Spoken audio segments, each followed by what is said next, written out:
Hello guys, welcome back to another episode of Medicine with Farhan. My name is Farhan Khan and I am pharmacist by profession. The topic we are going to cover in this video, which is affecting millions around the world, is diabetes. As we delve into the world of the diabetes and uncovering its complexities and discovering new routes how to manage the diabetes. Whether you are someone who is suffering from the diabetes or living with someone who is suffering from diabetes, this video is going to be very insightful for you to how to manage the diabetes or how to live a healthy life with diabetes. So stay connected and don't forget to like, share and subscribe my channel. As we begin with the topic, let me tell you what is diabetes. Basically, diabetes is a chronic disease characterized by the elevated blood sugar level in your blood vessels. इसका मतलब ये होता है कि आपके blood vessels के अंदर sugar होती है, अगर उसके लेवल्स एक सर्टेन अमाउंट से ज़्यादा हो जाएं और एक लॉन्गर पीरियड टाइम के लिए वो परसिस्टेंट रहने लगें तो वो एक शक्ल इख्तियार कर लेती है जिसको हम डायबिटीज़ कहते हैं. बेसिकली इसकी 3 टाइप्स होती हैं, टाइप 1, टाइप 2 एंड 3 जो होती है उसको कहते हैं गेस्टेशनल डायबिटीज़. जैसे कि आपको पता है इसकी डायबिटीज़ की 3 टाइप्स होती हैं, type 1, type 2 and type 3. Type 1 के बारे में बात कर लेते हैं. टाइप 1 को हम कहते हैं ऑटोइम्यून डिसऑर्डर भी, क्योंकि इसके अंदर हमारे बॉडी का ऑटोइम्यून सिस्टम जो कि एक डिफेंस मैकेनिज्म के तौर पे काम करता है हमारी बॉडी के अंदर, वो हमारे बीटा सेल जो कि पैनक्रियास कहते हैं उसके ऊपर अटैक करता है और उनको डिस्ट्रैक्ट कर देता है, उनको डिस्ट्रॉय कर देता है, जिसकी वजह से वो इंसुलिन नहीं बना पाता है हमारी बॉडी के अंदर और जिसकी वजह से हमारे ब्लड वेसल के अंदर हमारे शुगर के लेवल्स इंक्रीज़ होने लगते हैं. इसको कहते हैं टाइप 1 डायबिटीज़. अब बात कर लेते हैं टाइप 2 डायबिटीज़. टाइप 2 डायबिटीज़ को हम कहते हैं इंसुलिन रेजिस्टेंस. इंसुलिन रेजिस्टेंस मतलब हमारी बॉडी के अंदर डायबिटीज़ को ट्रीट करने के लिए इंसुलिन सफिशिएंट अमाउंट में मौजूद है, लेकिन हमारे जो सेल्स हैं जो कि हमारे ब्लड वेजल से शुगर को अपटेक करेंगे वो हैं, उन्होंने अपना काम करना छोड़ दिया. इसको कहते हैं इंसुलिन रेजिस्टेंस. इसके बाद आ जाती है type 3 gestational diabetes. Gestational diabetes it's not common but it is emerging around the world. ये बेसिकली डेवलप होती है during the pregnancy, more precisely we can say that into second और थर्ड ट्राइमेस्टर. इसके अंदर due to the hormonal changes during the pregnancy insulin resistance create हो जाती है body के अंदर, जिसकी वजह से गेस्टेशनल डायबिटीज़ देखने को मिलती है अक्सर प्रेग्नेंट वुमेन के अंदर, लेकिन it's also subsides after the child birth.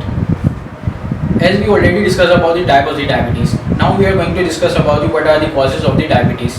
Basically type 1 के बारे में बात करें, टाइप 1 जो है वो एनवायरमेंटल फैक्टर्स की वजह से होता है और जेनेटिक्स की वजह से होता है. आप कोई भी अगर आपके ऑटोइम्यून को कोई किसी चीज़ ने बॉडी के ट्रिगर करो और ऑटोइम्यून सिस्टम ने आपके बीटा सेल्स के ऊपर एक्ट कर दिया और उसको डिस्ट्रॉय कर दिया तो टाइप 1 डायबिटीज़ देखने को मिलती है. इसके बाद कहते हैं टाइप 2 डायबिटीज़ के बारे में. टाइप 2 डायबिटीज़ यानी इंसुलिन रेजिस्टेंस. इसके बहुत सारे फैक्टर्स इन्वायरमेंटल फैक्टर्स हैं, आपके लिविंग लाइफस्टाइल कैसा है, आपकी ओबेसिटी आ जाती है, आपके जेनेटिक फैक्टर्स आ जाते हैं. अगर फैमिली के अंदर डायबिटीज़ है टाइप 2 तो more over it's you can say that कि आपको भी हो सकती है, ज़्यादा चांसेस होते हैं टाइप 2 डायबिटीज़ के. अब ओबेसिटी की बात करें तो ओबेसिटी भी बेसिकली आपकी बेली फैट के बारे में, क्योंकि जब आपके बेली के अंदर फैट डिपोजिशन स्टार्ट होता है तो कुछ हार्मोनल चेंजेस होती हैं जो कि कुछ हार्मोन्स जनरेट होते हैं, साइटोकाइन्स जनरेट होते हैं जो कि आपकी बॉडी के अंदर चेंजेस क्रिएट करते हैं, इंसुलिन रेजिस्टेंस करते हैं, वैसे एज वेल एज इन्फ्लामेशन करते हैं, जिसकी वजह से आपकी बॉडी के अंदर वेट गेन देखने को भी मिलता है टाइप 2 के अंदर. टाइप 3 की बात कर लेते हैं gestational diabetes. Gestational diabetes basically develop होती है environmental factor as well hormonal changes due to the pregnancy during the second और थर्ड ट्राइमेस्टर. उसकी वजह से आपकी बॉडी के अंदर इंसुलिन रेजिस्टेंस हो जाती है, इंसुलिन मौजूद होती है बॉडी के अंदर, लेकिन आपके रिसेप्टर्स जो हैं वो काम करना कम कर देते हैं या बंद कर देते हैं, जिसकी वजह से आपको गेस्टेशनल डायबिटीज़ होती है, लेकिन ये with time after child birth खुद ही सबसाइड हो जाती है. There are some also factors which cause the diabetes or exacerbate your already existing diabetes. जैसे कि पेनक्रियास की सर्जरी करवाना, पेनक्रियाटाइटिस होता है, पेनक्रियास का कैंसर होना, जिसकी वजह से आपके बीटा सेल डिस्ट्रक्ट होते हैं और आपकी इंसुलिन नहीं बन जाती. इसके अलावा कुछ medicine also if you are using some medicine like antipsychotic, anti rejection medicine during the transplantation, corticosteroids, अगर ये आप मेडिसिन यूज़ कर रहे हैं it's also effect your secretion as well sensitivity of the insulin, जिसकी वजह से आपको डायबिटीज़ एक्सेरबेट हो सकती है या तो डेवलप हो सकती है.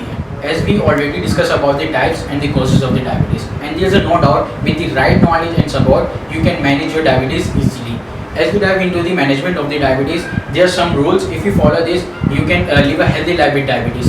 For example, exercise. Exercise is very crucial for the management of the diabetes. A proper at least 30-minute walk or intensive or less intensive exercise can manage your diabetes or blood sugar level in your blood vessels. अब हम बात कर लेते हैं diet की.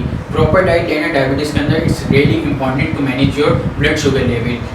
Proper diet के अंदर आ जाता है आपके lean protein, low carbohydrate or more cereals and grains in your diet help you not only to regulate your blood sugar level, also to boost your immunity as well as your energy and maintain your blood sugar level in the diabetes. Last but not the least, the third one, proper monitoring of your blood sugar level. अगर आप monitor करते रहेंगे timely अपने blood sugar level की, जैसे कि हम diabetes के अंदर 2 टाइप्स ऑफ शुगर को मैनेज करते हैं और मॉनिटर करते हैं, फास्टिंग और रैंडम। फास्टिंग यानी खाने से बिफोर मील और आफ्टर मील यानी रैंडम। अगर आप ये प्रॉपर मॉनिटर करते रहेंगे विद टाइमली तो आपकी डायबिटीज़ को मैनेज करने में बहुत ज़्यादा आसानी होगी। आप देख पाएंगे कि आपकी ब्लड शुगर लेवल फास्टिंग में ज़्यादा जा रहे हैं या before after the meal random में ज़्यादा जा रहे हैं, तो you can control according to it. As we already discuss about the types of the diabetes, causes and management. Now we are going to discuss about the symptoms of the diabetes. There are some prominent symptoms of the diabetes. If you feel any one of them, now consult your doctor. These are like increase the urgency and frequency of the urination, most commonly in the night time. Low grade fever, sweating, feeling of thirsty, and increase your appetite, decrease your weight or increase your weight. These are some symptoms, most prominent symptoms. If you are suffering from the diabetes, you're going to see one of them. So at the end, I have learned to listen to your body and make a healthy choices for yourself. It's all about finding the ways what works best for you. Remember that you are not alone in this journey. Always reach out to your professional and join the support group and prioritize your self-care. At the end, remember that by following these management rules, we can conquer the diabetes and live our healthy life. Thank you.